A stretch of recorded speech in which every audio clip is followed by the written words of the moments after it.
안녕하세요. 공보이 오영재입니다. 오늘은 부정맥 세 번째 시간이고요. 오늘은 섬액성 부정맥 하겠습니다. 그럼 바로 시작할게요. 우선 책에 보시면은 이제 뭐 부정맥에 분류해서 섬액성 부정맥, 빈맥성 부정맥 이렇게 있고 대략적인 설명이 쭉 나오는데요. 한번 그거 가볍게 읽어보시면 되고요. 그럼 본격적으로 이제 섬액성 부정맥에 대해서 설명을 드리기 전에 섬액성 부정맥의 평가에 대해서부터 얘기를 좀 해보죠. 강의 자료에 도표로 조금 더 보기 쉽게 되어 있으니까 같이 보시고요.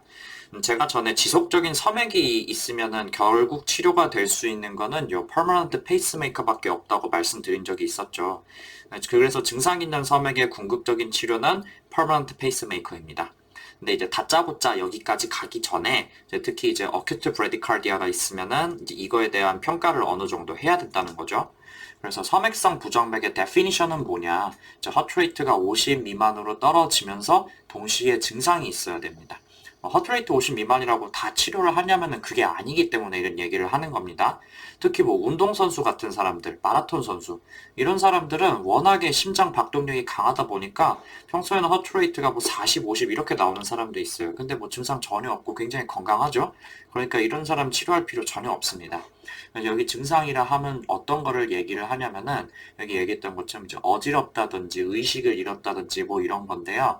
그래서 이런 게 있으면은 기본적으로 IV access 잡고 그 다음에 cardiac monitoring, 그러니까 EKG를 말하는 거죠. 그거 하고 그 다음에 이제 펄스 옥시메트리 같은 이제 기본적인 조치를 일단 취해야 되는데 의외로 CK에 이런 거 바로 해야 되는 거부터 이제 나오는데 뭐 그 다음에 바로 뭐 그 도파민 뭐 이런 거 달아대는 그런 문제가 이제 같이 나올 수가 있어요.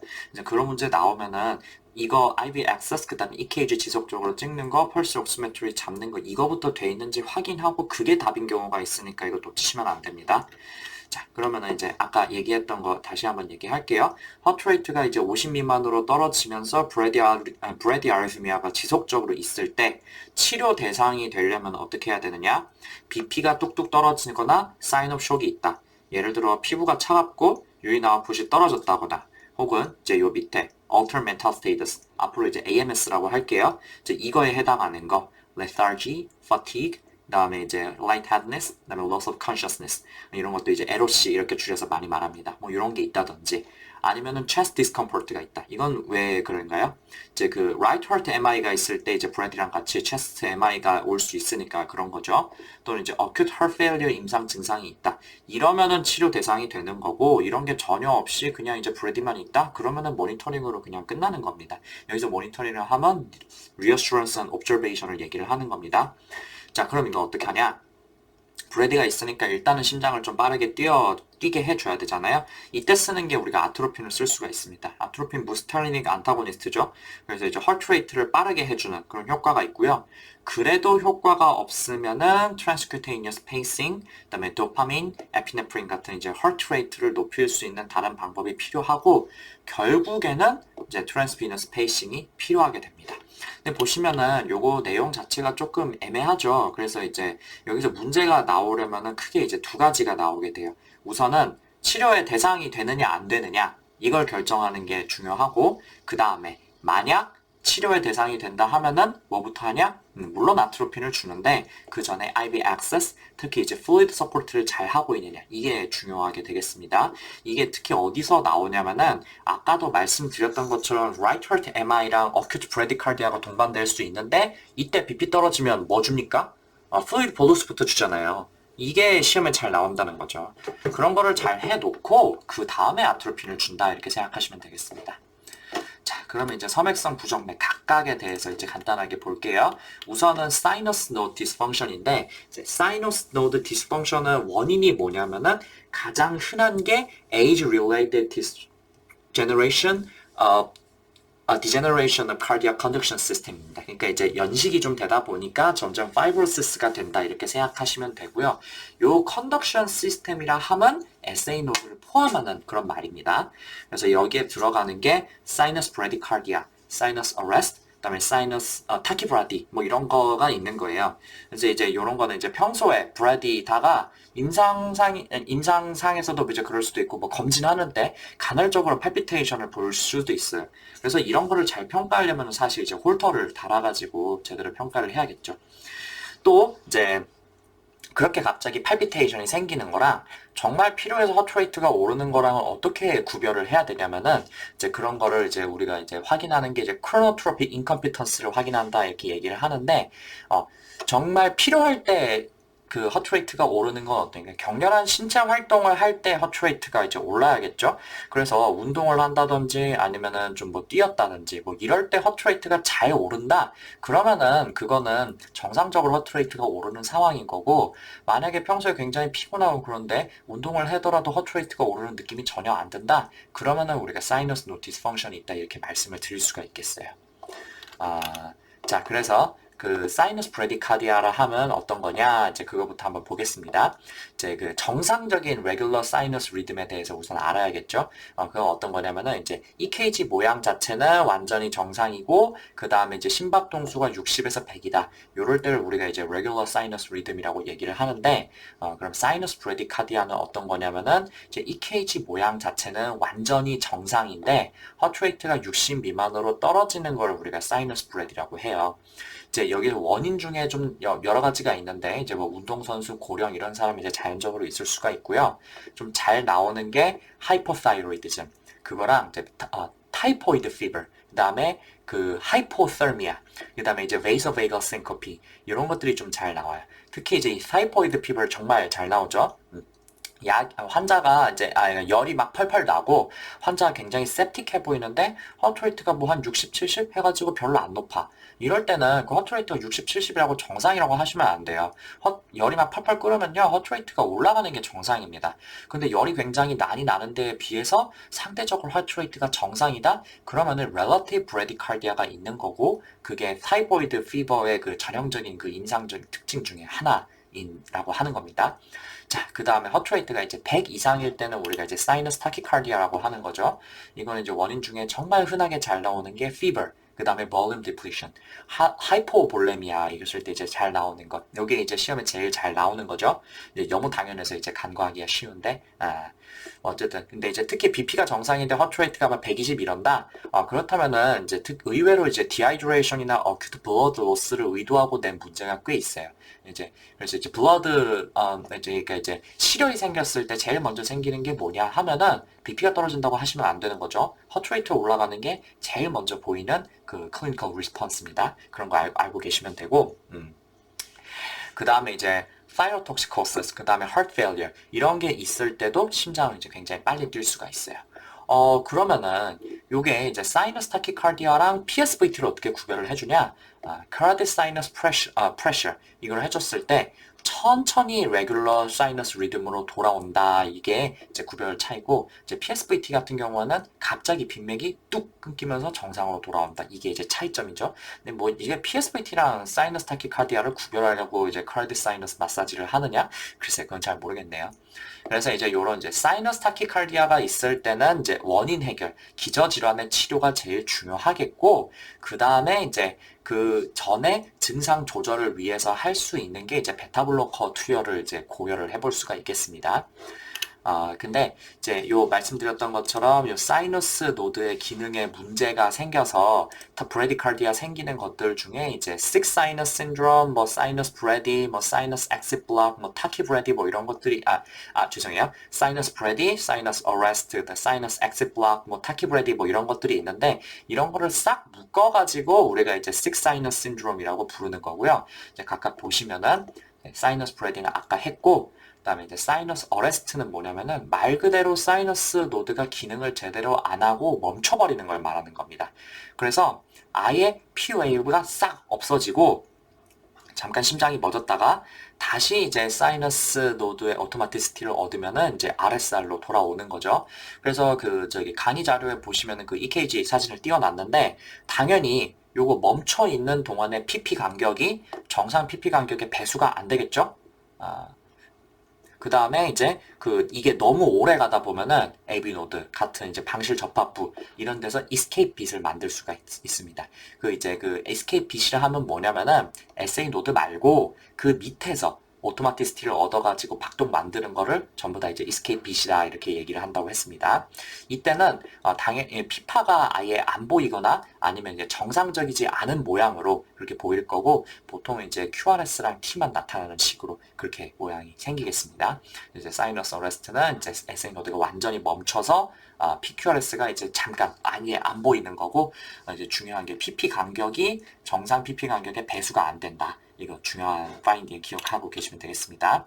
그 다음에 이제 사이너스 엑싯 블럭은 뭐 좀 다르냐면은 이건 어떤 거냐면 이제 정상적으로 전기를 만들기는 만드는데 주변 부분으로 전달이 안 되는 겁니다. 그래서 얘는 사실 신호는 정상적으로 잘 만들고 있는 건데 주변 조직으로 전도되는 과정에서 장애가 생기는 거거든요. 그래서 얘는 어떠냐면은 QRS가 한 번씩 빠지긴 빠지거든요. 근데 그 휴지기의 PP 간격이 정상 PP 간격의 배수로 나온다는 게 이제 차이겠네요. 그래서 요게 이제 어레스트랑 이제 엑스 블락의 차이가 뭐냐면은 둘 다 빠지긴 빠지는데 이제 요거는 P가 아예 안 보이고 그 다음에 그 쉬는 동안의 PP 간격이 정상 PP 간격의 배수가 안 된다. 요거는 이제 사이너스 도세는 제대로 만들고 있는데 간헐적으로 전달이 안 된다. 이게 돼 있으니까 이제 P는 정상적으로 아마 보이겠죠? 근데 보이는데 그 없는 부분에서는 어때? 그 휴지의 간격이 PP 간격이 정상의 배수이다. 요게 이제 그 주요 감별점이 되겠습니다. 자, 그 다음에 타키브레디. 요거는 이제 심장이 아주 빠르게 확 뛰다가 그런 다음에 갑자기 사이너스 어레스트가 확 생기는 거. 얘기라고 얘기합니다. 이제 그래서 요게 말이 타키브레디라서 이제 빨리 뛰다가 느리게 뛴다 이렇게 생각하실 수가 있는데 그게 아니고 아예 이제 퍼스가 생기면서 멈춰버린다. 이거 기억하세요. 이후에는 뭐 RSR로 돌아올 수도 있고 아닐 수도 있습니다. 자, 이렇게 아시면 되겠고요. 그래서 요거는 사실 요거를 감별하고 하는 문제는 사실 잘 나오지는 않고요. 요거를 평가하는 문제가 좀 잘 나와요. 그래서 이 브래디 아리드미아는 어떻게 평가를 하냐. 상시 이런 식으로 브래디가 있으면은 외래에서 EKG 찍어보는 걸로 간단하게 확인을 할 수도 있겠죠. 근데 보통은 간헐적으로 증상이 생기기 때문에 외래에서 EKG를 한 번 찍어보는 거 가지고는 확인하기 어려운 경우가 더 많아요. 그래서 보통은 이런 식으로 24시간 심전도 검사, 홀터 이걸 달게 됩니다. 그래서 보통은 이제 원제는 이제 조끼 같은 거를 좀 입었었는데 요즘에는 뭐 기술이 좋아가지고 뭐 애플워치 같은 걸로도 심전도를 찍을 수 있는데 뭐 요게 상당히 뭐 도움이 된다 이렇게 말씀들을 하시더라고요. 그 다음에 뭐 아주 간헐적으로 생긴다. 뭐 몇 달에 한 번 생긴다. 그러면은 이제 implantable event recorder 이런 거를 아예 그 몸속에 심어가지고 측정을 할 수가 있고요. 그다음에 또 뭐 방법 중에 하나가 이제 진료실에서 이거를 유도를 하는 방법인데 cardiac sinus massage 같은 거를 했을 때 심장이 원래는 약간 느려져야 정상인데 느려지는 수준이 아니라 아예 멈춰버린다. 그러면은 여기 이제 sick sinus syndrome이 있구나 이렇게 생각을 해볼 수가 있겠고요. 마지막으로 이것저것 다 해봤는데 안 되면은 invasive electrophysiologic study 해가지고 심장 자체가 지금 전기를 제대로 보내고 만들고 하는 게 잘 되느냐 그거를 아주 직접적으로 그 인베이시브하게 스터디로 확인을 해볼 수 있는 방법이 있는데 요거는 이제 처음부터 다짜고짜 하면 안 되겠죠. 이것저것 다 해봤는데 안 된다 그러면은 그때 해볼 수 있는 방법이 되겠습니다. 그래서 요거는 치료를 어떻게 하느냐? 이거 제가 딱 잘라 말씀드릴게요. 증상 있는 섬액성 부정맥에서 유일한 치료 방법은 permanent pacemaker입니다. 증상 없으면 치료 필요 없고 추적 관찰만 하는 건데 증상이 있는 사람은 뭐 약물 치료 이런 거로 잘 안 됩니다. 결국은 permanent pacemaker를 달게 돼요. 자, 그래서 이제 페이스메이커의 종류에 대해서 이제 조금 나오는데 간단하게만 보십시다. 일단은 이제 트랜지언트 이벤트가 있을 때, 그럴 때는 이제 할 수 있는 게 뭐 약물 중독이라든지 뭐 이스키미아가 있을 때 이럴 때 이제 잠깐 이제 브레디카디아가 생길 수가 있거든요. 요럴 때는 템포러리 페이싱을 할 수가 있는데 요거는 어떻게 하냐면은 이제 C라인을 잡은 다음에 RA에다가 이제 페이싱 일렉트로드를 삽입을 해가지고 페이스메이커를 잡는 거다 이렇게 보실 수가 있고요.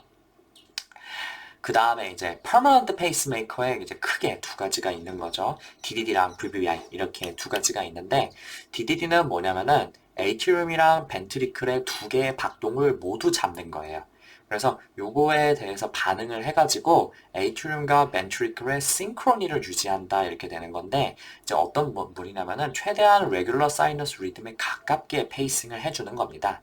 그래서 이게 장점이 뭐냐면 어떠냐면요. 이게 약간 이제 아까 그 사이너스 브레디카디아의 특징이 이제 크로노트로픽 인컴피턴스다 이렇게 말씀을 드렸잖아요. 이제 운동할 때 그 저기 뭐야 에세이 그 운동할 때 그 허트레이트가 안 오른다 이렇게 돼 있는데 근데 이때 이제 구별을 해봐야 되는 게 SA 노드가 정상이라 가지고 SA 노드에서 신호는 잘 만들고 있는데 그 벤트리클이 반응이 없는 거냐 아니면은 이제 SA 노드가 아예 기능을 제대로 못 해가지고 허트레이트가 안 오르는 거냐 이렇게 생각을 해볼 수가 있겠죠. 그런데 만약에 SA 노드가 정상인데 벤트리클만 반응이 떨어지는 거다. 그러면은 이럴 때는 운동을 할 때 SA 노드가 당연히 빠르게 전기를 만들 테니까 그 신호를 잘 받아서 벤트리클에 전달만 해주면 되겠죠. 그래서 이럴 때는 DDD를 해버리는 게 그 효과가 좋겠죠. 그래서 이런 장점이 있고 대신에 단점은 어떤 거냐면은 페이스메이커 메디에이티드 타키카르디아라고 있는데 이제 그 AFib 같은 거에서 그러는 이제 심방에서 신호를 전기적으로 막 정신없이 막 신호를 만드는 게 이제 AFib의 특징이잖아요. 근데 이게 벤트리클로 그러면 다 전달이 되냐면은 그렇지는 않거든요. 오히려 일부만 이렇게 전달이 되는데 오히려 이 페이스메이커를 그 달고 있으면은 그 비정상 전기 신호를 구별을 못하고 벤트리클로 다 보내버리는 그런 현상이 생기는 거예요. 그런 거를 우리가 뭐라 그러냐면은 페이스메이커 메디에이티드 타키카디아다 이렇게 말씀을 드립니다. 그 다음에 쓸 수 있는 게 이제 VBI인데요. 이제 VBI는 뭐냐면은 에이트리움 포기하는 겁니다. 그다음에 이제 벤트리클만 이제 규칙적으로 뛰게 해주는 그게 이제 VBI인데요. 이건 어디다 쓰냐면은요. 크로닉 AFib에다 쓰는 거거든요. 이제 크로닉 AFib, 아까는 뭐 그 AFib에다가는 뭐 이제 AFib에서는 뭐 DDD 뭐 어쩌고저쩌고 뭐 페이스메이커 메디에이티드 타키카디아 뭐 그런 얘기를 했잖아요. 이게 무슨 얘기냐? 크로닉 AFib이 되면 어떠냐면요. 그 에이트리움이 아예 완전히 파이브로시스가 생겨가지고 굉장히 딱딱하게 굳어버리거든요. 그러면 이렇게 되면은 에이트리움을 조절하는 게 아무 의미가 없게 되고요. 에이트리움 쪽에서 전기 신호가 거의 관찰이 안 돼요. 그러면은 이 DDD 같은 걸 해가지고 에이트리움이랑 벤트리클 같이 뛰게 해주는 그런 효과는 전혀 없게 되는 거죠. 그래서 이럴 때는 어떠냐면은 벤트리클만 뛰게 그냥 해주는 겁니다. 그래서 이제 벤트리클만 규칙적으로 뛰면은 어느 정도 헤모다이나믹을 유지할 수 있기 때문에 VBI를 넣어주게 되는 겁니다. 당연히 이제 단점이라고 볼 수 있는 게 그 페이스메이커 신드롬 그러니까 이제 무슨 말이냐면은 그 VBI는 당연히 atrial ventricular synchrony를 유지를 할 수가 없어요. 무슨 말이냐? 정상적으로는 atrium이 먼저 뛰고 그 다음에 벤트리클이 나중에 뛰어야 되는 거죠. 그렇게 해가지고 프리로드가 충분히 벤트리클로 전달이 되면은 그 다음에 이제 벤트리클이 뛰어가지고 그걸 이제 시스테믹 서큘레이션으로 보내야 되는 건데 이런 게 유지가 안 되다 보니까 어떻게 되냐면은 심방과 심실이 동시에 수축한다든지 아니면은 뭐 심방은 제대로 수축을 하지 않았는데 심실이 수축을 하려다 보니까 프리로드가 충분히 회복이 안 되다, 충분히 채워지지 않았다든지 뭐 이런 게 생기는 거거든요. 그래서 요럴 때 이제 순간적으로 피로, 어지러움, 아니면은 싱코피 또는 이제 경정맥 박도 이거 무슨 말이냐 캐논A 웨이브를 말하는 겁니다. 이런 것들이 나타날 수가 있겠습니다. 그래서 이런 거를 피하기 위해서는 이제 뭐 DDD를 써야 되는데 뭐 이제 이걸 피하기 위해서 DDD를 쓸 건지 아니면 이제 DDD가 애초부터 불가능한 상황이니까 감안하고 VBI를 쓴다든지 이제 그런 방법이 여러 가지가 있겠죠. 그건 이제 카디올로지스트가 이제 결정할 문제가 되겠습니다. 자, 그래서 이제 사이너스 노드 디스펑션은 이제 간단하게 이 정도로 마치고요. 그 다음에 이제 오늘 할 내용 중에 굉장히 중요한 AB 블락에 대해서 얘기를 한번 해보겠습니다. 우선 이제 escape bit이라는 말이 나오는데 앞에서 한번 설명드렸었지만은 이제 SA 노드 대신에 그 밑에 있는 것들이 이제 오토마티시티를 얻어가지고 그 심장 수축을 유도하는 거다 이렇게 말씀을 드렸습니다. 근데 어쨌든 간에 요게 생기면은 그 SA 노드가 전기를 만드는 것처럼 그렇게는 자연스럽게는 안 되고 좀 느리게 뛰어요. 그래서 만약에 이제 AB 노드나 아니면은 번들 업 히스에서 전기를 만들다 보면은 40에서 60회 정도로 조율이 될 거고 요때는 모양이 어때요? 네로우 QRS 모양으로 아마 모양이 나올 겁니다. 근데 여기서 이제 전기를 만드는 게 아니라 심실 내에서 히스 퍼킨지 시스템에서 이렇게 전기를 만들다면은 20에서 40회로 증상이 굉장히 느리고 이제 와이드 QRS 모양으로 이게 나오겠죠. 왜냐면 이제 전장적인 심장 전도 방향으로는 이제 모양이 완전 다르게 나올 거니까요. 그래서 이런 거는 이제 원인이 굉장히 여러 가지가 있는데요. 약물로는 이제 ABCD입니다. ABCD, 아데노신, 베타블로커, CCB, 디지탈리스. 요런 것 때문에 이제 AB 블락이 굉장히 심하게 생겼을 때, 요럴 때 이제 이스케이프 비스로 보일 수가 있겠습니다. 요럴 때는 사실 이제 뭐 AB 블락이 굉장히 심하게 생겼으니까 약을 끊어야 되는 게 원칙이 있습니다. 그래서 이제 요거를 써가지고 사실 이제 요런 AB 블락이나 이스케이프 빛이 생겼다기보다는 블락이 있을 때 요런 ABCD를 쓰면 안 된다. 요거를 기억하시는 게 좋을 것 같아요. 그 다음에 이제 심근경색, 특히 이제 inferior wall MI. 제가 이제 심장의 전기 전도계 말씀을 드리면서 AV 노드는 90% 이상 PDA에서 블러드 서플라이를 받는다. 이렇게 말씀을 드렸죠. 그래서 이제 MI에 이제 AV 블락이 동반될 수가 있겠습니다. 또는 뭐가 있냐면은 viral myocarditis나 아니면 infective endocarditis 있을 때, 그 infectious가 아니고 infective입니다. 잘못 썼네요. 이럴 때도 이제 그 AV 블락이 생길 수가 있는데, 요거 이제 심내막염이랑 연관해가지고 꽤 자주 나오니까 이제 기억을 좀 해둡시다. 이제 aortic valve 근처에 그 perivalvular abscess가 생길 수가 있어요. 그 엔도카다이티스 때요. 요럴 때는 어때요? 그 이제 심장의 정상적인 전기 전도계를 꽉 누르게 되거든요. 나중에 이제 설명드릴 테니까 그때 한번 보시고요. 어쨌든 간에 요럴 때 이제 aortic regurgitation이랑 같이 AV 블락 같은 거를 동반할 수가 있고, 이럴 때는 반드시 수술적으로 치료를 해줘야겠습니다. 그 외에 이제 USML 스텝 1이랑 CK에 너무너무 잘 나오는 것들이죠. sarcoidosis,랑 chronic Lyme disease 있을 때, 그럴 때 이제 AB 블락 동반해가지고 이제 문제가 굉장히 잘 나옵니다. 자, 그러면은 이제 AB 블락을 분류하면은 크게 세 가지로 나눌 수가 있죠. first degree, second degree, 그다음에 third degree 이렇게 나눌 수가 있는데 하나씩 봅시다. 강의 자료에 이제 책 심전도 사진 있으니까 같이 보시고 여기 앞에다가도 이제 심전도 하나씩 띄워놨으니까 같이 봅시다. 자, 여기 이제 first degree AB 블락부터 한번 보죠. 자, 제가 저번 시간에 정상 PR 간격은 뭐라고 말씀을 드렸냐면은 큰 거 한 칸, 아니면 작은 거 5칸이다 이렇게 말씀을 드렸습니다. 그래서 큰 거 한 칸은 정상적으로 몇 초냐면은 0.2세컨드다. 이게 이제 PR 인터벌이다 이렇게 말씀을 드렸죠. 그래서 이 PR 인터벌이 큰 거 한 칸 이상으로 길어졌으면은 우리가 그거를 first degree AB 블락이라고 할 수가 있어요.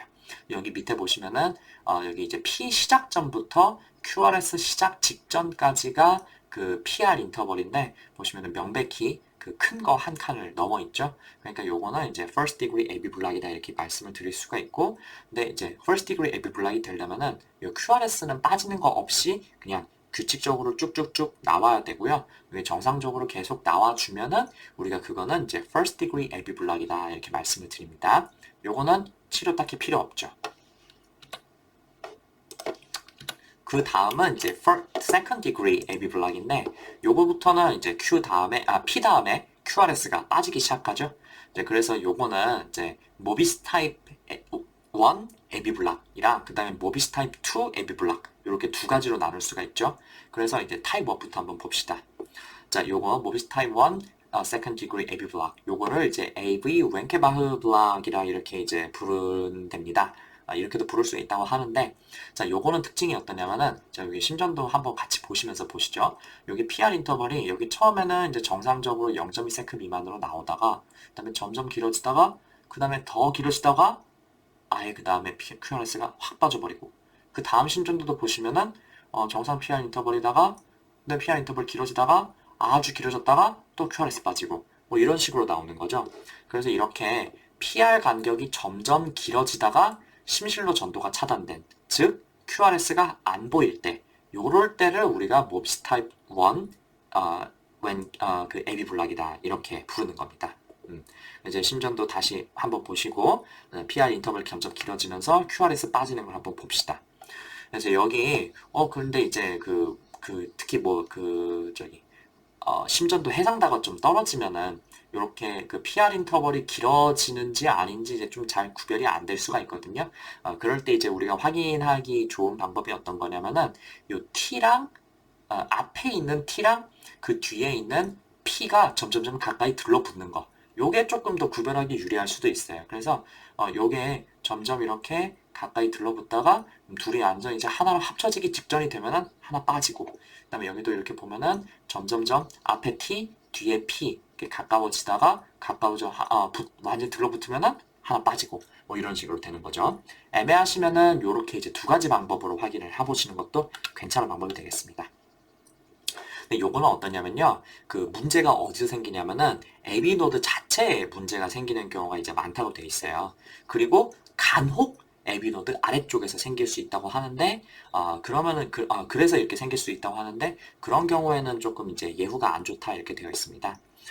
근데 이제 AB 노드 자체의 문제는 라는 말은 이제 무슨 말이냐면요. 그 AB 노드가 빨리 반응을 빠릿하게 못해서 이런 문제가 생긴다는 거예요. 그러니까 AB 노드 기능은 뭐냐면은 이제 SA 노드에서 보낸 전기가 AB 노드에서 잠시 머물러 있다가 그 다음에 그거를 밑으로 보내주는 게 AB 노드의 기능이잖아요.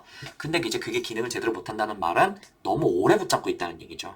그러다 보니까 이제 보내지도 못하고 빠지는 게 하나씩 생긴다 이런 말인데, 그래서 우리가 이제 AB 노드를 좀 정신 차리게 해주면 어떻게 하느냐?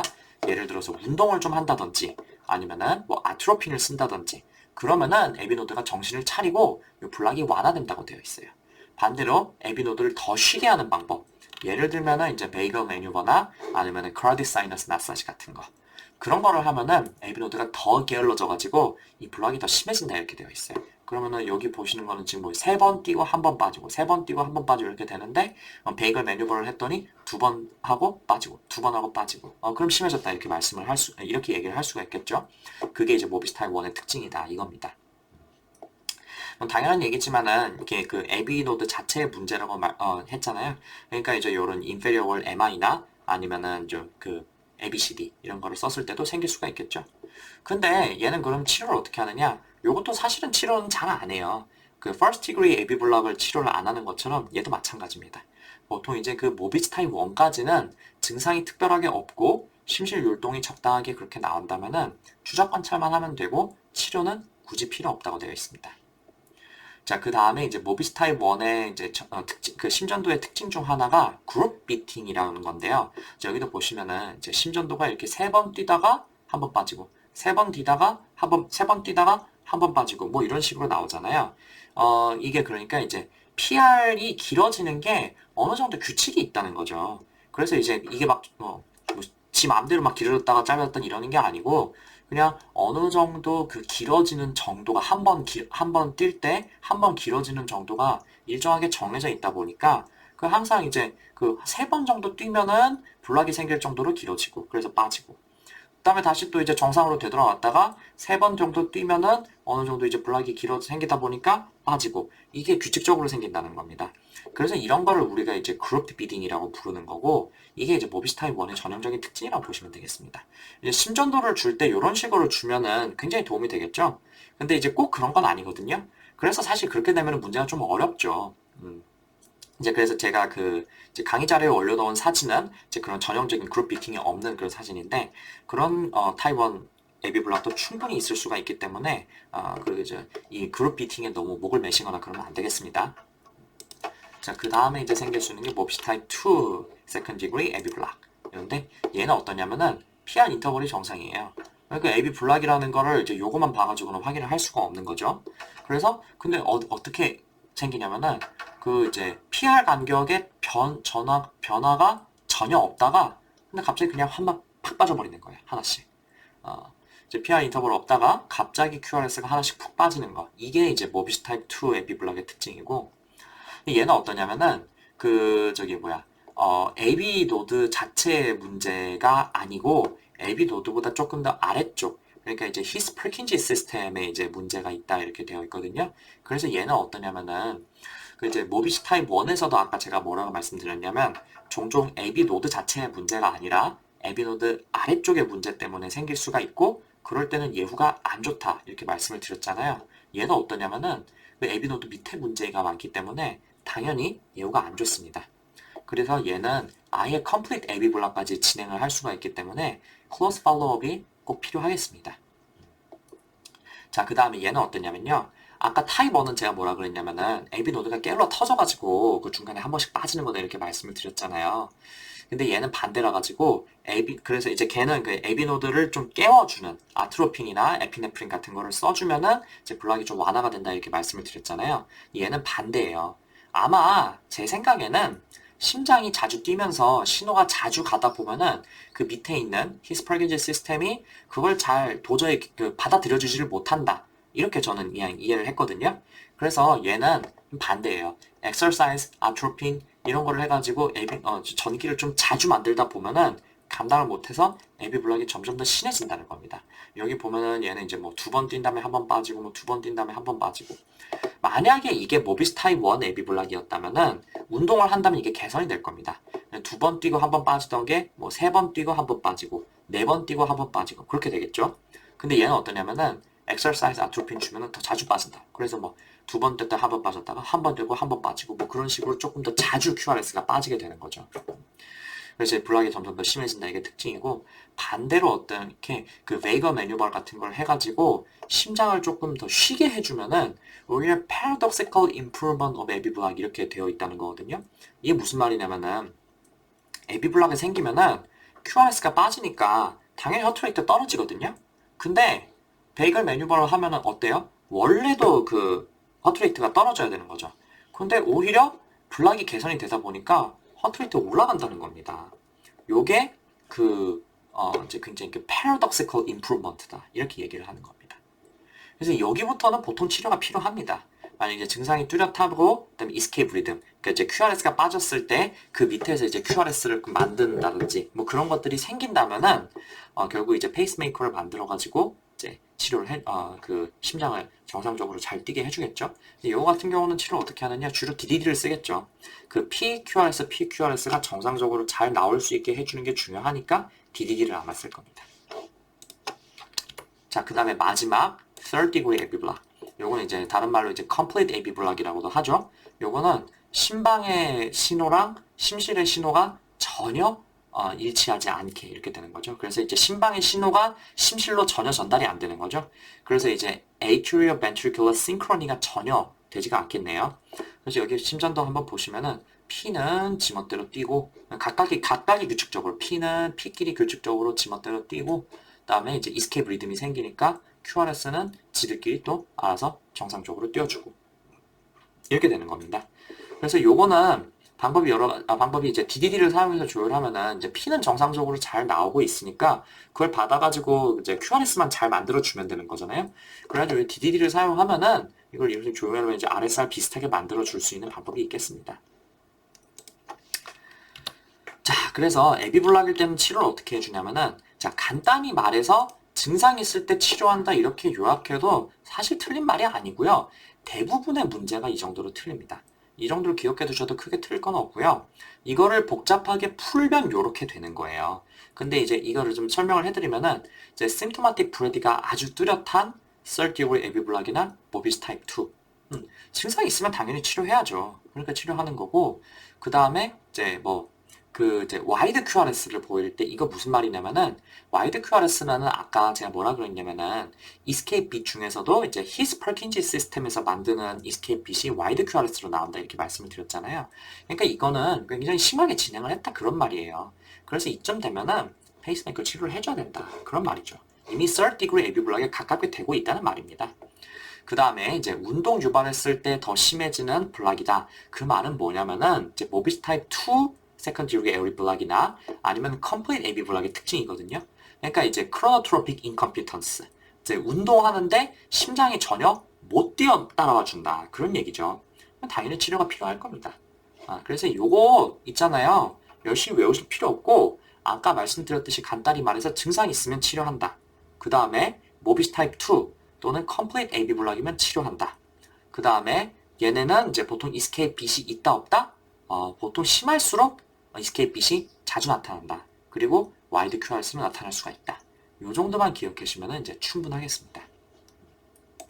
자, 그래서 이제 그 AV 블락 내용은 마칠게요, 여기서. 그 AV 블락은 사실 이제 국시나 CK에서 치료를 어떻게 하느냐도 많이 나오지만, 이제 제일 많이 나오는 거는 사실 이제 EKG 보고 진단명 자체를 물어보는 게 제일 많이 나옵니다. 왜냐하면 이제 그게 좀 구별하기가 조금 어려울 때가 있기 때문에 이제 그런 걸로 좀 나오는 거죠. 제 생각에 그래서 국시나 임종평에서 1년에 한 번씩은 꼭 내는 것 같아요. 모양을 잘 익혀두시고요. 언제 어떻게 치료하는지 별로 어렵지 않으니까 기억해 두시면 되겠습니다. 자, 다시 한번 말씀드리지만 섬액은 어떻게 치료한다? 증상 있는 섬액이면 페이스메이커로 치료한다. 이걸 아시면은 섬액 문제는 거의 다 풀 수 있어요. 자, 그러면 오늘 어려운 건 거의 다 끝났고요. 나머지 이제 번들 브랜치 블락이랑 프리머추럴 빛인데 이거 쉬우니까 좀 간단하게 볼게요. 맨 처음째 이제 번들 브랜치 블락, 통칭 이제 BBB인데요. 그 책에 보면 이제 BBB라는 말이 왜 나왔는지 이제 그림으로 설명이 되어 있어요. 그림 한번 보시면서 들어보시죠. 그 이제 SA 노드에서 나온 전기 신호가 AB 노드에서 잠시 머물렀다가 그 다음에 이제 밑으로 내려갈 때 그 이제 인터벤트리큘러 septum 내에 번들 오브 히스라는 구조물을 거치죠. 근데 이제 이게 한 덩어리로 그냥 내려가는 게 아니라 right bundle branch, 그다음에 left bundle branch 이렇게 해가지고 이제 양쪽으로 나뉘어가지고 내려간다 이렇게 말씀을 드렸습니다. 근데 이제 원인이 뭐가 됐든 간에 요 둘 중 하나가 제대로 기능을 못하는 경우가 있어요. 그러면 이제 오른쪽이 기능을 못하면은 왼쪽만 기능하는 거고, 뭐 왼쪽이 못하면은 반대쪽이 오른쪽만 기능을 하는 거고, 뭐 이런 식으로 되는 거죠. 그래서 right bundle branch가 막히면은 이제 right bundle branch block RBBB라고 하는 거고, 이때는 이제 left bundle branch만 제대로 기능을 하는 상태죠. 반대로 left bundle branch가 막혔다? 그러면 이제 left bundle branch block LBBB라고 하는 거고, 이때는 이제 오른쪽 bundle branch만 제대로 기능을 하는 상태가 되겠습니다. 하나씩 볼게요. 우선 RBBB부터 한번 볼게요. 이 오른쪽의 그림을 한번 보시면은 이제 방금 말씀드린 것처럼 right bundle branch가 제대로 기능을 못하니까 left bundle branch만 이제 그쪽을만 통해 가지고 이제 신호가 내려가는 거를 이제 보게 되겠죠. 그러면 이제 신호 전달 순서가 어떻게 되냐면요. 우선 이제 LBB를 통해서 전기가 쭉 내려오는데 그때 이제 IV septum 내에서 전기가 요렇게 전기가 전달이 돼요. 그다음에 제일 처음 이제 LBB 쪽에서 오른쪽으로 이렇게 이제 IV septum의 디폴라리제이션이 먼저 일어나죠. 그럼 이제 Q 웨이브가 보일 겁니다. 근데 그 다음에 이제 LBB 통해서 전기가 에이펙스까지 도달했으면은 이제 원래는 있잖아요. 그 전기가 왼쪽, 오른쪽 심실로 동시에 전달이 쫙 돼야겠죠. 각각에서 전기를 받아가지고. 근데 이번에는 왼쪽을 통해서만 전기가 이렇게 내려왔잖아요. 그래서 left ventricle이 먼저 디폴라리제이션을 해버립니다. 전기가 LBB를 통해 가지고 내려온 다음에 left ventricle로만 먼저 쫙 퍼졌겠네요. 근데 그리고 나서 이제 오른쪽으로 전달이 되는데 이거는 어떻게 되냐면은 이제 정상적인 전도계를 통해 가지고 전달이 됐다고 보기는 조금 어렵잖아요. 그러니까 좀 느리게 퍼져요. 그래서 이제 다시 말씀드리면 순서가 IV septum 내부에서는 이제 LBB 쪽에서 오른쪽으로 전기가 이렇게 퍼지고 그 다음에 왼쪽이 쫙 탈분극하고 그 다음에 오른쪽이 탈분극하는 식으로 이렇게 되겠습니다. 이해되시죠? 그래서 이거를 파악하는 방법은 프리코디알 리드를 봐야 되는데요. 자, 아시다시피 이제 V1은 어때? 이제 심장의 그 에이펙스에서 약간 오른쪽, 그러니까 RV 쪽에 있죠? 그 다음에 이제 근데 V6는 이제 아주 왼쪽에, 요런 쪽에 있겠습니다. 그래서 이제 BBB의 심전도는 V1하고 V6, 요 두 가지가 특징적인 모양을 갖기 때문에 요 둘을 보는 게 제일 중요하다고 생각하시면 되겠습니다. 그래서 이제 RBB의 그 V1부터 볼게요. 자, 아까 뭐라고 했냐면은 right bundle branch. 요 RBB가 막혔으니까 LBB를 통해서 전기가 이렇게 쭉쭉쭉쭉 간다고 했죠? 그러면서 동시에 IV septum에서 왼쪽에서 오른쪽으로 전기가 이렇게 조금 이동을 한다고 했습니다. 그러면 V1은 여기 있으니까 IV septum에서 왼쪽에서 오른쪽으로 전기는 자기 쪽으로 오는 전기인 거예요. 그래서 처음에 여기 보면은 약간 위쪽으로 이렇게 솟는 모양이 약간 이렇게 보이겠죠? 그 다음에 V1이 밑으로 푹 꺼진다고. 왜? 이제 V1은 여기 있는데 요 왼쪽으로 전기가 먼저 쫙 퍼진단 말입니다. 그래서 밑으로 한번 푹 꺼지죠. 그 다음에 다시 마지막으로 전기가 오른쪽으로 가니까 그때는 오른쪽으로 오는 전기를 받아가지고 위쪽으로 이렇게 솟는 이런 모양이 나오겠네요. 그래서 이거를 RSR이다 이렇게 부르는 거고 마치 토끼 귀가 두 개 있는데 토끼가 날 쳐다보고 있다고 생각하면은 여기가 오른쪽 귀, 왼쪽 귀 이렇게 되잖아요. 그래서 이제 왼쪽 귀가 더 큰 토끼 귀 모양이다 이렇게 생각을 하실 수가 있겠습니다. 이제 V6인데요. 마찬가지로 이해하시면 되겠습니다.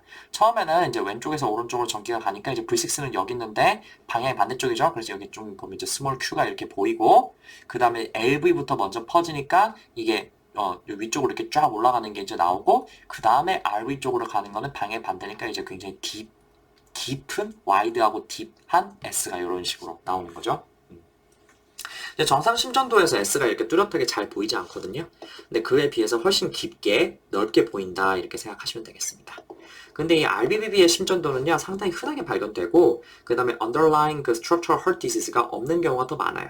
이제 증상도 전혀 없고, 그래서 이제 cardiovascular 다른 리스크 팩터, 예를 들면 뭐 hypertension, smoking 이런 게 전혀 없는 젊은 사람이다. 그러면은 굳이 이제 cardiology 컨설트가 필요 없이 reassurance and observation으로 충분하겠습니다. 그 다음에 이제 LBB입니다. 그 RBB랑 똑같은 원리로 생각하시면 되겠습니다. 이번에는 요 left bundle branch가 막혀버렸으니까 right bundle 쪽으로 전기가 쭉 가면서 그 이제 동시에서 이제 IV septum에서는 어때요? 원래는 이제 왼쪽에서 오른쪽으로 전기가 이렇게 와야 되는데 반대쪽으로 오른쪽에서 왼쪽으로 전기가 이렇게 이동을 하는 걸 확인을 할 수가 있겠죠. 그 다음에 이제 RV부터 먼저 탈분극을 할 거고 그 다음에 LV가 탈분극한다. 이렇게 보시면 되겠습니다. 그래서 우선 V1부터 보면요. 여기 이제 첨부한 심전도에서는 잘 안 보이는데 이제 책에 나와 있는 심전도에서는 이제 처음에 밑으로 조금 이제 내려가는 작은 큐가 보일 수가 있는데 요거는 이제 뭐 나올 수도 있고 안 나올 수도 있어요. 이제 왜 그러냐면 이제 RV septum에서 왼쪽에서 오른쪽에서 왼쪽으로 이렇게 이동을 하니까 V1은 여기 있는데 아까랑 이제 반대쪽으로 이렇게 가는 거죠. 그래서 처음에 이제 조그마한 스몰 큐가 이렇게 보일 수가 있고 그 다음에 RV 쪽으로 전기가 퍼지다 보니까 여기 위쪽으로 조금 솟는 그 스몰 R 모양이 이렇게 나타나요. 그 다음에 마지막으로 LV 쪽으로 쫙 그 탈분극을 하다 보니까 굉장히 와이드하고 딥한 S 모양이 이런 식으로 이제 뚜렷하게 나타나겠죠. 곰곰이 생각해 보면은 이제 RBBB랑 LBBB랑 그 방향만 반대잖아요. 근데 모양이 조금 다른데 이게 왜 그러냐면은 이제 RB월보다 LV월이 훨씬 더 두껍다. 그래서 모양이 이렇게 나온다. 그렇게 생각하시면 좋을 것 같아요. 그 다음에 이제 V6는 어떻게 나오면은 모양이 이제 와이드 QRS 모양이면서 중간에 약간 그 너치드라고 하는 이제 푹 파인 모양이 이렇게 나오는데요. 이건 글쎄 모양이 왜 이렇게 나오는지는 잘 모르겠어요. 근데 이제 어쨌든 이 모양이 LBBB의 아주 특징적인 모양이니까 꼭 기억해 두시면 되겠습니다. 근데 이 LBBB는 어떠냐면요. 그 아까 RBBB는 특별한 증상 같은 게 없으면 대부분 경과관찰한다 이렇게 말씀을 드렸잖아요. 근데 LBBB는 underlying heart disease가 있을 가능성이 굉장히 높기 때문에 동반하는 심질환의 진단을 위해서 심초음파 같은 additional evaluation이 꼭 필요하다는 거 기억해 두세요. 자, 그럼 예시 하나씩 보죠. 첫 번째 건 어때요?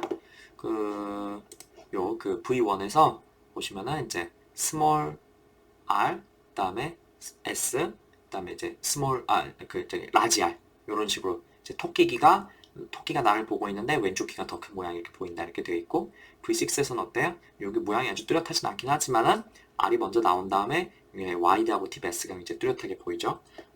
이런 것들이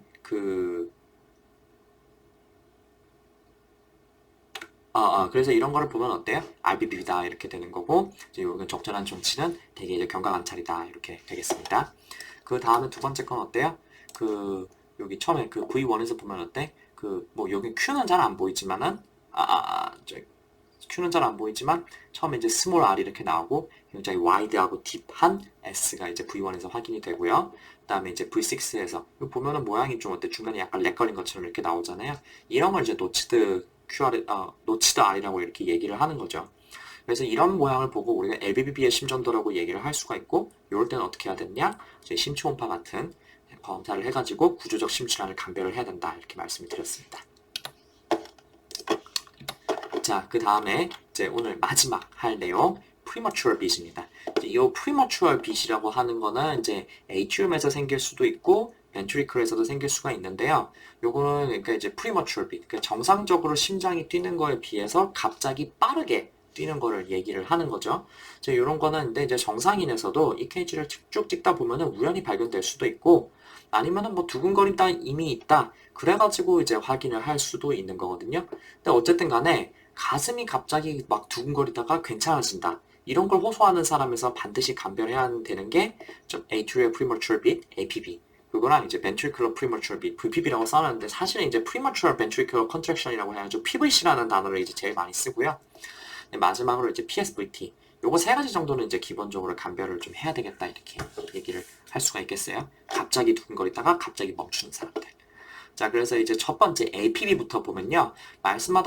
말씀드렸듯이 이제 정상인에서도 홀터를 하다 보면은 흔하게 이제 보일 수가 있기 때문에 이게 그 자체로 이제 그 병적이고 그런 건 아닙니다. 근데 이게 이제 심전도 특징은 어떠냐면요. 여기 밑에 한번 보시죠. 심장이 이렇게 정상적으로 이제 규칙적으로 딱 뛰는데 갑자기 모양이 평소랑은 다르게 생긴 그 피가 이렇게 좀 조금 평소보다 빨리 나온다는 거죠. 그래서 이렇게 심장이 정상보다 좀 더 빨리 나타나기 때문에 이런 걸 보고 우리가 premature beat이라고 보는 거고요. 이 중요한 특징은요. 요때 이제 박송이 신호가 되는 요 전기, 요 P웨이브로 나타난 요 전기가 SA 노드에서 생긴 게 아니에요. 그래서 그 이제 에이튜리움 내부의 어떤 곳에서 생긴 거거든요. 그러다 보니까 그 이제 요게 일종의 전기가 생기면서 그 SA 노드를 뭐 초기화 시킨다고 해야 되나? 약간 그런 느낌으로 이제 전기의 교란이 일어나거든요. 그래서 요거는 어떠냐면은 APB가 한번 생기고 나면은 Non-Compensatory Pulse라고 한다. 이렇게 얘기를 했습니다. 그래서 이제 APB가 생기고 나면은 그 뒤에 약간 이제 그 정상 그 RR 간격보다는 약간 앞으로는 조금 짧고 뒤로는 조금 길게 이렇게 이제 퍼즈가 잠깐 생기는데 그럼 요거를 전후로 해가지고 앞뒤로 이제 심전도를 이렇게 보면은 요게 이제 그 RR이 이렇게 길게 이렇게 생기잖아요. 요 길이가 어떠냐면은 요 정상적인 RR 인터벌 요거에 2배가 안 된다는 겁니다. 보통 조금 짧게 생겨요. 이거는 왜 그러냐면은 이제 SA 노드가 한번 리셋되고 정상 박동 주기를 찾을 때까지 뭐 시간이 조금 걸려가지고 이제 여기 뒤쪽에 이제 퍼즈가 생기는데 그렇다 하더라도 요게 이제 정상적인 그 규칙적으로 뛰는 그런 게 아니고 중간에 누가 한번 방해를 한 거잖아요. 그러니까 규칙이 딱 들어맞지는 않고 약간 중간에 이제 쩔뚝한다. 그렇게 생각하시면 될 것 같아요. 그래서 이제 그 뭐 책에 올려놓은 그 심전도를 한번 보시면은 그 이제 대략 RR 간격이 큰 거 5칸 정도 뭐 그렇게 되게 나와 있는데 그 APB 앞뒤로 보면은 간격이 다 합쳐서 10칸이 안 된다. 이렇게 그 에이트리얼 프리머추럴 빛을 이제 확인을 하실 수가 있겠습니다. 근데 요거는 이제 주로 어떤 때에 생기냐면은 이제 교감신경이 항진된다. 심장이 많이 흥분하다 보면은 요 APB가 좀 잘 생깁니다. 그래서 이게 나오면은 제일 먼저 물어봐야 되는 게 혹시 뭐 술, 담배는 하시냐? 커피는 많이 먹냐? 아니면 요즘에 스트레스를 많이 받냐? 이런 거를 좀 물어봐야 돼요. 그래서 치료는 제일 중요한 게 원인 해결입니다. 이제 물론 이제 베타블로커 사용 같은 게 답이 될 수가 있는데 그거보다는 우선 술, 담배를 줄이고 커피를 줄이고 같은 이제 생활 습관 교정부터 먼저 하는 거고 그 다음에 안 되면 이제 베타블로커 같은 거를 써보는 겁니다. 이게 중요하니까 좀 기억해 두세요. 이제 뭐 시험에 나오지는 않지만 조금 더 이제 깊게 들어가 보면요. 에이트리얼 프리머추얼 빛은 이제 결과가 3가지 정도로 나올 수가 있어요. 첫 번째는 이제 방금 보셨던 것처럼 이제 정상적으로 밑으로 내려가가지고 QRS 이제 쭉 만들 수가 있는 거고, 여기 보면 이제 앞뒤로 이제 non compensatory 빛을 확인을 할 수가 있겠죠. 그 다음에 그 aberrant conduction이라고 하는 건데, 이건 어떤 거냐면은 이제 그 aberrant라는 이상한 컨덕션이다 이런 뜻이거든요. 그래서 아까처럼 이렇게 전달이 그 벤트리클까지 전달이 되기는 돼요. 근데 right bundle branch나 아니면 left bundle branch 둘 중에 하나가 불응기라 가지고 전기 전도가 잘 안 되는 겁니다. 그래서 이제 그럴 때는 어떠냐면은 RBB, LBB를 통해 가지고 모두 전기 전달이 되는 게 아니고 순간 번들 브랜치 블락이 생긴 것처럼 그런 저기 순간이 잠깐 생기는 거거든요. 그래서 이런 거를 뭐라 그러면은 functional bundle branch block이라고 해요. 이런 거를 만약에 되는 거는 이제 aberrant conduction이라고 하는 거고 이제 뭐 나중에 이제 뭐 꼭 이제 APB에서만 나오는 거는 아니고요. 이제 심장이 빨리 뛰다 보면은 이제 부응기 때문에 이런 게 이제 생길 수 있다 이렇게 되어 있습니다. 요거는 이제 전형적인 이제 그 RBBB 모양을 보이는 aberrant conduction이다 이렇게 볼 수가 있고요. 마지막으로 생기는 건 이제 blocked conduction. 이거는 이제 번들 브랜치보다도 더 위에 AB 노드가 불응기라 가지고 전기 전도가 아예 안 되는 겁니다. 그래서 여기 보시면은 이제 전기 쭉 뛰다가 여기 이제 모양이 이제 T 웨이브 뒤에 좀 모양이 이상하게 생겼는데 요게 이제 P 웨이브가 여기 묻혀 있는 겁니다. 이상한 P 웨이브가 여기 묻혀가지고 모양 이렇게 됐는데 그게 이제 QRS로 전달은 안 됐기 때문에 여기 푹 꺼지는 거죠. 이제 요거는 이제 대신에 이제 앞뒤로 보면은 non compensatory 빛 자체는 이제 확인을 할 수 있겠습니다. 뭐 이런 게 있는 것만만 이제 들어보시기만 했다고 알면 될 것 같아요. 이거 시험에 안 나옵니다. 자, 그 다음에 마지막으로 이제 심실 조기 박동인데, 이거 사실 이제 premature ventricular beat, 아니면은, 이렇게, ventricular premature beat이라고 이렇게 써놨는데, 제일 흔하게 쓰는 말은 premature ventricular contraction, PVC라고도 이렇게 제일 많이 씁니다. 여기 뭐 이제 뭐 VPB, VPC 뭐 여러 가지 약자로 써놨는데, PVC의 다른 말이다 이렇게 생각하시면 되고요. 어쨌든 간에 요거는 이제 정상인에서도 보일 수가 있지만, 다른 심장 질환이 있는 사람이나 아니면은 디지털리스트 인톡시케이션 있는 사람 이런 사람에서도 이제 흔하게 생긴다 이렇게 알고 계시면 되겠습니다. 요거는 제일 중요한 게 뭐냐면 임상적으로 왜 중요하냐면요. 제가 그 맨 전에 처음에 이제 아론티 피노미넌이다 뭐 이렇게 말씀을 드렸잖아요. 이제 그 아론티 피노미라는 게 그 바로 요 VPC에 의해서 생겨요. 그래가지고 롱큐티가 있을 때 VT나 VPB라든지 뭐 이런 것들이 생길 수가 있다. 이렇게 알고 계시면 되겠습니다. 자, 이 심전도상 특징은 어떠냐면요. 여기서 이렇게 보시는 것처럼 이제 벤트리클에서 이게 생긴 거기 때문에 모양이 네로 QRS로 정상적으로 이렇게 나오는 게 아니고 굉장히 비자하게 이제 와이드 QRS 모양으로 이렇게 나와요. 이제 부정맥 교수님들은 이제 요 모양 보시고 이게 뭐 어디서 나온 거다, 어디쯤에서 이제 오리진이다 이런 것도 맞추시는데 뭐 저희가 뭐 그렇게까지 할 필요는 없을 것 같고, 아, 이제 더 중요한 건 어떠냐면요. 그 벤트리클에서 생긴 전기는 에이트리움으로 거꾸로 거슬러 갈 수는 없다. 이렇게 제가 말씀을 드렸잖아요. 그래서 아까 이제 우리가 APB 얘기를 했을 때는 거기서 그 에이트리움에서 생긴 전기가 SA 노드를 건드려가지고 SA 노드가 잠깐 쫄뚝하게 만든다. 그렇게 말씀을 드렸잖아요. 근데 요거는 거꾸로 올라가질 못하니까 PVC가 생긴다 하더라도 SA 노드는 정상적으로 그 쩔뚝거림 없이 규칙적으로 전기를 꾸준하게 만들어내요. 그래서 이 PVC가 생긴다 하더라도 원래 정상적으로 생겨야 할 QRS 간격에는 전혀 영향이 없습니다. 그래서 이 PVC를 전후로 한 QRS 간격, 이 PVC 앞뒤로 QRS 간격, 요게 이 정상 RR 간격의 정확히 2배가 됩니다. 이제 말로 들으니까 좀 헷갈리시는데 심전도를 보시면은요, 정상 RR 간격이 이제 뭐 대충 이제 4배 정도 되는 4칸 정도 이렇게 되는데요. 이 PVC 앞뒤로 보면은 대략 8칸 조금 안 되잖아요. 이게 정확히 2배입니다.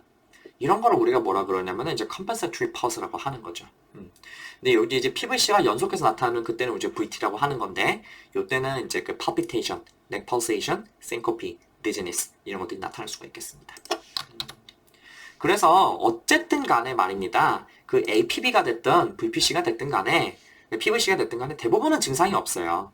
그래서 그 이제 우연히 발견되는 경우가 더 많거든요. 그래서 근데 어쨌든 간에 이제 이런 게 있으면은 증상이 있건 없건 제일 먼저 해야 될 거는 이제 술, 담배 줄이고 그 다음에 커피나 스트레스 줄이기 이런 걸 이제 생활습관 교정부터 먼저 일단 해보는 겁니다. 만약에 답지에 이런 게 없고 그냥 경과관찰만 있으면은 경과관찰이 답이 되겠는데, 경과관찰이랑 술, 담배, 커피 줄이기가 같이 있으면은 요게 답이 됩니다. 자, 그래서 이제 이렇게 해봤는데도 증상이 있고 팔피테이션이 심하다. 그러면은 이제 베타블로커나 논-DHBCCB 같은 거를 써볼 수가 있겠습니다. 자, 이 정도 아시면 문제 푸는데 전혀 지장 없고요. 이걸 정리해 놓은 게 이 아래 내용이거든요. 이거 한번 읽어보시고요. 이거 지금까지 말씀드린 것하고는 큰 차이는 없습니다. 자, 그래서 오늘 이제 섬액성 부정맥을 했는데, 이게 하다 보니까 내용이 되게 길었네요. 제가 이제 처음 강의를 찍다 보니까 하고 싶은 말은 많은데 내용은 많고 그래가지고 말을 엄청 빨리 했거든요. 그러다 보니까 생각보다 시간은 짧게 나왔는데, 제가 제 얘기를 들어보니까 너무 빨라가지고 이게 나는 뭐 내가 만들었으니까 알아듣지만 이거 처음 듣는 사람이 이걸 알아들을 수가 있을까 싶더라고요. 그래서 이제 지금 들으시는 분들은 어떻게 느끼시는지 모르겠는데, 좀 나름 이제 지금 되게 말 천천히 하고 약간 이제 호흡을 둔다고 말하면서 이렇게 하고 있는 거거든요. 그러다 보니까 이제 제가 오늘 스크립트를 한 9장 정도 썼는데, 이게 찍어보니까 52분이 나왔어요.